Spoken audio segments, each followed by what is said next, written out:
में 4 चोर रहते थे महाराज, और वो चारों चोर लोगों को ठगने का काम करते, लूटने का काम करते, लेकिन लूटने की प्रणाली उनकी बड़ी विचित्र थी। कैसी?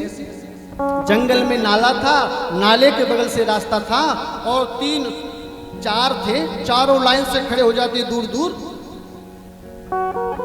और दूर दूर खड़े होकर के जैसे कोई आता तो सांकेतिक भाषा में बात करते। सांकेतिक भाषा क्या कहते?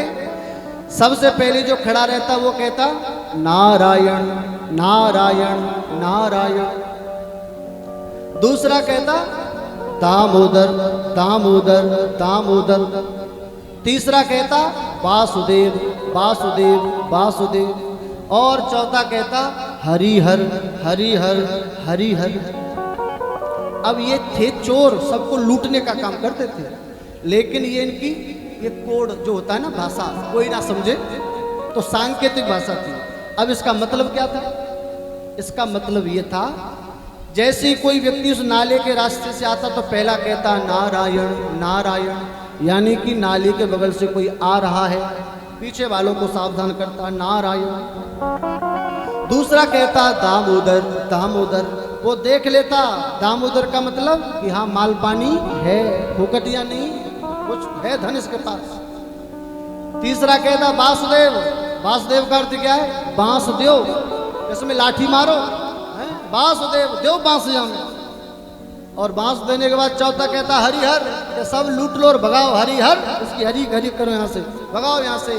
यही चारों की सांकेतिक भाषा, नारायण दामोदर वासुदेव हरिहर, चारों यही पुकार रहे थे कि अचानक आकाश से बिजली टूट पड़ी और चारों का गोविंदाय नमो नमः।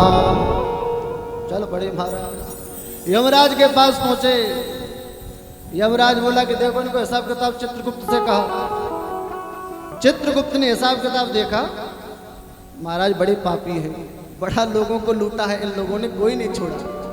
अरे कुछ तो किया होगा। बोले कुछ नहीं किया अच्छा काम। यमराज बोला ऐसा हो नहीं सकता कि कोई अच्छा काम ना हो, हर जीव में बुराई भलाई होती है, गलती से भी अच्छा काम हो जाता है।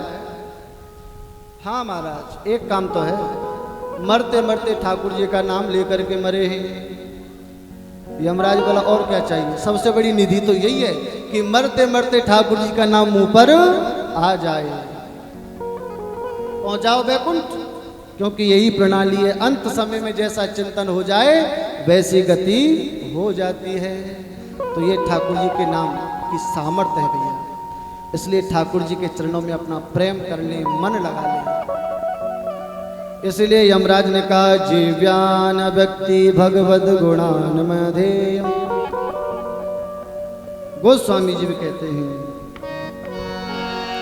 भाव भाव अनक आलस हो, भाव भाव अनक आलस हो, भावे कुभावे अनक आलस हो।